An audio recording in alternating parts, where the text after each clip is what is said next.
Hey guys, Jeremiah here, your instructor. I want to make this video for you just to give you an easy understanding of how this is supposed to work. So when you go into your spreadsheet, you go over to your variables, you set your hourly rate. I'm going to say 50, set your markup. I'm going to say it's 30%. And then local tax rate in my area is 13%. So that's what we're going to do here. We can write in all of your work description line items as you can think of them. So the idea here is that you're going to sit down and you're going to write out the process as you understand it from beginning to end. I've already written these down. I'm copying and pasting them in from another sheet. So we've got replacing a window. We have the fuel cost for estimating, time spent estimating, anticipated time gathering materials, removing interior molding, removing interior caulking, remove insulation, remove window, and so on. You can see I'm breaking it down to the smallest parts I can come up with. And then my goal is to figure out how much time it's going to take me to do each thing. So as I calculated earlier, I'll drop the times in, and you can see that I've estimated that it's only going to take me a half hour to estimate this. It's going to take me about 2 hours to go shopping, half an hour to remove the interior molding, a quarter hour or 15 minutes to remove the interior caulking, same for removing the insulation around the window. So if you can apply this to anything you put into the spreadsheet, if you understand the process and you can break it down to its constituent steps, then you can simply write in how much time you figure it's going to take you to do a thing. And the smaller the variable that you can put in, or the greater the number of work description line items that you can figure out with an accurate time frame in mind, the more accurate your estimate's going to be. So don't be afraid to literally break it down to every single step you can think of, right down to sweeping and cleanup and driving around, all that stuff. So once you've got the estimated time figured out for each line item, you go into the materials needed, and you can write in all the materials you think you're going to need for each line item. So in this case, I'm just going to put it all in here. There are some line items that stay empty because I don't need any materials to estimate the time. I don't need anything specifically other than fuel for gathering materials. So I did estimate that I'm going to need some fuel, and I'll put the material cost per unit in after that.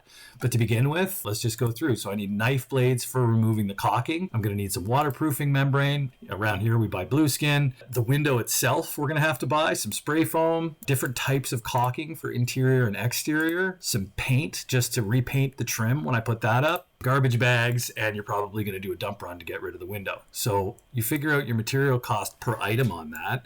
The way that I do it is I just go to a local supplier website. So a lot of the time I'll go to the Home Depot website and figure out the cost for things. So in the case of fuel at the top, you can see I put $15. The next cost is knife blades. I know I'm going to buy, say, a 2-pack. I looked up online, it's $6. So I write in $6, and then I put my quantities next to that. You figure out what kind of material you need, and you figure out how much they cost. The next thing is to figure out how much material you need.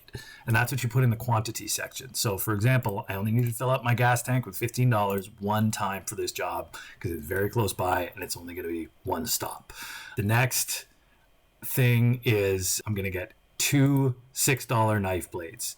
Then I'm going to get, one roll of blueskin at $65, one $450 or $75 window, $18 worth of spray foam, and so on and so forth. It's very, very simple how that all ties in.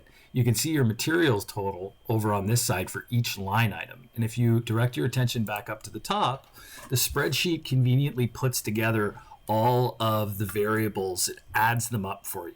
Your total hours is simply the total quantity of the hours that you put in under estimated time.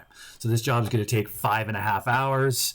You're going to charge 5.5 hours at $50 an hour plus 30% markup plus 13% taxes. So that's your material cost is $726. Your labor cost is $287. Your markup is $300. And your subtotal for the job is 13, 18, 32. Now that's the amount of money right there. The subtotal is what you're going to tell your client about.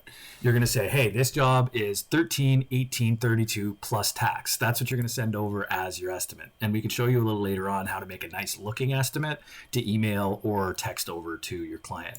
Then it'll add your taxes, which they'll see on their invoice, and the grand total, which they'll also see on their invoice. So it's a very simple estimating template that allows you to take the job from a nebulous, unstructured concept that you're trying to figure out to a very concise, very detailed graphic of what you're going to do. And with that 30% markup, if you forget anything, you don't necessarily have to go back to the client and say, hey, I didn't think of this, I need a little bit more money. You can absorb some of that cost in your markup. That's one of the whole points of the markup. I mean, it exists to on top of giving you your living wage to work with, it exists to pay for things like issues and accidents, things like missed minor things in your estimate, and your overhead costs as well that you don't want to come out of that $50 an hour rate. So that's it in a nutshell, guys. Enjoy the rest of the course. I hope that this is a really, really helpful and valuable piece of your kit moving forward, and you can use this to inform yourself and your clients of exactly how much you're going to need to put the job together, cost it, and move forward with a profit margin in mind. You shouldn't lose money when you do it this way.